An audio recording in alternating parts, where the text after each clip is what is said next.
Welcome sa ating programang Boses ni Magdalena. Pakinggan na po natin ang last part ng ating story. Sabado ng hapon, nung nagising ako sa pagkakaidlip, noong may narinig akong ingay ng pukpok ng martilyo sa labas ng kwarto.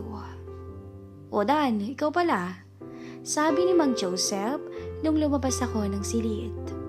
"Ano hong ginagawa niyo?" tanong ko sa kanya. Inaayos ko lang yung hagdanan. Malapit na kasing masira yung isang baitang, kaya inaayos ko na," sagot niya sa akin. "Mabuti naman ho, Mang Joseph," sagot ko naman. "Oo, para pagbababa ka o pag bumaba ka, hindi ka mahulog."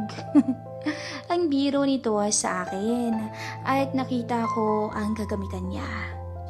"Sa inyo ho lahat yan?" tanong ko. "Oo, bakit?" tanong niya ulit. Mang Joseph, pwede ho bang mahiram yung chisel niyo?" tanong ko. "Bakit, may ayusin ka?" "Ako na, para hindi ka na mahirapan," sabi niya ulit. "Hindi po, maliit lang naman eh," ang sabi ko. "Para saan ba?" tanong niya. "Yung kama ko ho kasi, medyo may nakausling kahoy," ang sabi ko sa kanya. Okay, sige. Ibabalik ko agad sa inyo mamaya," ang sabi ko ulit. Kinuha niya ito sa toolbox niya at inabot sa akin. "Balik mo lang kung tapos ka na," ang sabi niya sa akin at nagpasalamat ako sa kanya. Noong gabing yun, tumambay ako sa labas dahil medyo mainit sa loob. At sakto din na nakatambay ang mga gitara boys ng barangay, kaya natuwa akong makipag-jamming sa kanila. Habang sumasabay sa pagkanta nila, nakita akong lumabas ng bahay si Jason, kasunod si Julie. Nakita akong parang nagpaalam sa kanya si Jason nung humalik ito sa pisngi niya. At nagmamadali na itong naglakad papalayo. Nung lumalim na ang gabi, bumalik na ako sa bahay. At nakita kong nagliligpit ng gamit si Mang Joseph dahil natapos na siya. "Yun, okay na ang sabi niya. "Nga pala, Mang Joseph, salamat at maayos na po yung higaan ko," ang sabi ko sa kanya. "Alright," ang sabi niya at napatingin na lang kami kay Julie nung dumaan siya sa harapan namin. "Julie, saan nga pala pupunta yung si Jason?" tanong ni Mang Joseph. Tinawagan ho kasi siya ng boss niya para magrelyebo dun sa kasamahan niyang may sakit," sagot ni Julie. "Ganun ba? Yayayain ko sana siyang mag-inuman ang sabi ni Mang Joseph. "Bukas na ho yung uwi noon," sabi ni Julie habang nakatingin sa akin. Sige po, Mang Joseph. Aakyat na po ako sa taas," ang sabi niya at tumingin ulit siya sa akin. Sige, magpapahinga na rin ako," sabi ni Mang Joseph. At nagpaalam na rin ako kay Mang Joseph at sumunod ako kay Julie paakyat ng hagdanan. Huminto ako sa may tuktok nung nasa may pintuan na si Julie ng kwarto nila. At tumingin ako sa baba, tsaka ako tumingin sa kanya. "Julie," ang sabi ko nung papalapit ako, nang bigla niyang hiniharang ang isang kamay niya at tinulak ako ng mahina palayo sa pintuan. "Sorry, hindi talaga pwede ang sabi niya sa akin, kaya nadismaya ako dahil pagkakataon na namin yun. Sige, sorry sagot ko na lang dahil napahiya ako sa pag-abanti ko at ngumiti lang siya sa akin bago niya sinara ang pintuan. Naiwan ako nakatangang nakatingin lang sa pinto nila. Humiga na ako pagkatapos kong makapasok sa room. Habang nakatingin lang sa kisame at iniisip na baka dala lang siguro ng galit yun ni Julie yung nangyaring kiss sa amin. Kaya siguro nagawa niya yun. Nilang ako at sinet ang alarm ng cellphone ko para bukas. Hanggang sa nakatulog ako. Makalipas siguro yung ilang oras, narinig kong tumunog ang phone ko at sinagot ko yun. Hello? Antok pa yung boses ko nung sinagot ko. Anong ginagawa mo? Tanong nung tumawag sa linya at nabosesan ko kaagad siya. Nakahiga na. Ikaw? Tanong ko. Nakahiga na din. Sagot niya at natahimik kami ng ilang sandali. Julie, sabi ko. Lapit ka, ang sabi niya. Ha? Tanong ko naman. Lumapit ka, ang sabi niya ulit. Napatingin ako sa pader at nakita kong nasa sahig na ang poster ni Kobe Bryant. Lumapit ka sa pader, sabi ni Julie, kaya bumangon ako at nakita ko ang mata niya sa maliit espasyo na yun. Lumuhod ako at ilapit ang mata ko kaya umatras siya ng kaunti. Hi, ang bati niya. Hello, balik ko sa kanya at nginitian niya ako. Ang ganda mo talaga, Julie. Ang sabi ko sa kanya at nakita kong nag-blush siya. Dan, sabi niya. Oh, sagot ko. Sorry nga pala ha. Sorry saan? Tanong ko. Kung di ko pinagbigyan yung gusto mo nung gabing yun, ang sabi niya. Wala yun, kaya ko naman mag-isa eh. Ang biro ko. Talaga lang ha? At natawa siya. So, pwede na ba ngayon? Tanong ko sa kanya. Nagsimulang bumilis ang tibok ng puso ko. Hindi talaga pwede eh. Ang sabi niya. Wala namang makakaalam nito ah. At isa pa, hindi ba sabi mo bukas pa uuwi si Jason? Ang sabi ko. Gusto ko man, pero hindi talaga pwede. Ang sabi niya. Bakit nga hindi?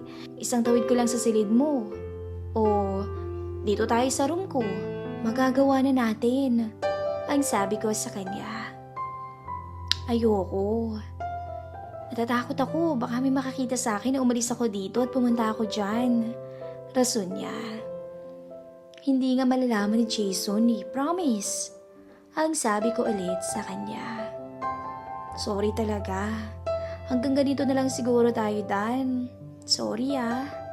Ang sabi niya sa akin na may halong takot sa boses. Halatang hindi pa na-experience si Julie ang magtaksil sa asawa.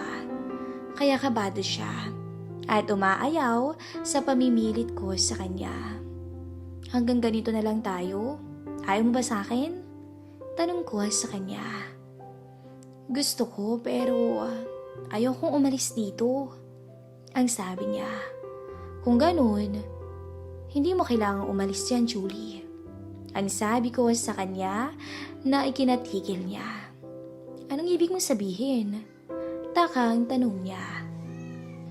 May solusyon dyan. Ang sabi ko, sabay off ko ng call at nilagay ang cellphone sa sahig. Dan, narinig ko siya sa kabila at nagulat na lang siya nung binaklas ko ang isang maliit na parte ng pader. Sa puntong yon, hinayaan naming pakawalan ang nararamdaman namin sa isa't isa. Tuluyan kaming nahulog sa kumunoy ng pagkakasala. Halata ang pagkauhaw namin sa isa't isa. Kahit rinig ang pag-uga ng pader, ay wala kaming pakialam ng mga oras na yon. Dahil na rin sa panggigigil namin sa isa't isa. Ilang sandali pa ay hingal kami pareho at walang imika ng marating namin ang rurok. Napatingin siya sa akin at nginitaan ko lang siya. Doon lang namin na-realize ang pagsira ko sa pader na kahoy. Paano na to, Dan? Ang sabi ni Julie. Sorry, ang sabi ko na lang. Well, okay lang. May oras pa naman para ayusin to eh. Ang sabi niya sa akin. Nagkatinginan kaming dalawa at hinaplos niya ang kanang pisngi ko. Salamat, ang sabi niya sa akin. Saan? Tanong ko naman. Sa experience, Dan. Experience lang ba talaga to? Tanong ko sa kanya na ikinangiti niya. Nilapit niya ang mukha niya sa akin at malambing niya akong hinalikan. Dan, ang sabi niya. Tanong ko. Sa susunod ulit ha? Ang sabi niya at napangiti na lang ako sa sinabi niyang yun. Anytime no? Sagot ko. Nung gabing yun, naghanap ako ng paraan para maayos ang nasira ko. Dahil hindi ito madaling itago kung tatakpan lang ito ng poster. Kaya nakaisip ako ng paraan at buti na lamang nagawan ko talaga ng paraan. Tinawagan ako ni Jolie. Okay na ba? Tanong niya sa akin. Okay na sa parte ko, sa'yo? Tanong ko. Okay na, sagot niya. Ano na tayo ngayon? Tanong ko kay Julie nung nakahiga na ako at nakatingala sa kisame. Hindi ko alam, sagot niya. Ganon.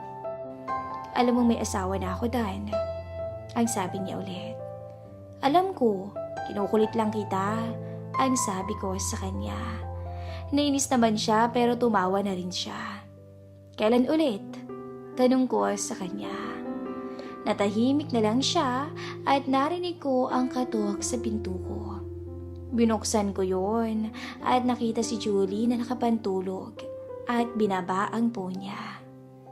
Ngayon na. Ang sabi niya, sabay pasok niya sa kwarto ko at nilak niya yun. Doon na nagsimula ang lahat. Ganun na ang nagiging relasyon namin ni Julie. Nakaw na sandali. Hindi man kami madalas lumabas para na rin makaiwas sa mga mata ng mga kapitbahay namin, pati na sa dalawang matandang nakatira sa baba, ay nagtsatsaga kami sa espasyo na namamagitan sa silid namin. Ang munting espasyo na alam kong hindi lang naghahatid sa amin sa rurok, kung hindi nagbibigay kaligayahan na rin sa aming dalawa. Hindi ko masisisi si Jolie kung bakit mas nahulog ang loob niya sa akin kaysa sa mister niya. Lagi kasi itong wala at mas inuuna na ang barkada kaysa sa kanya. At habang tumatagal ay lalo itong napariwara. Para sa amin, wala naman kaming pinagsisihan. Siguro, para talaga kami sa isa't isa. Kaya nga lang, ay sa maling panahon lang kami nagkakilala. Hanggang dito na lang po ang kwento ni na Julie at Dan.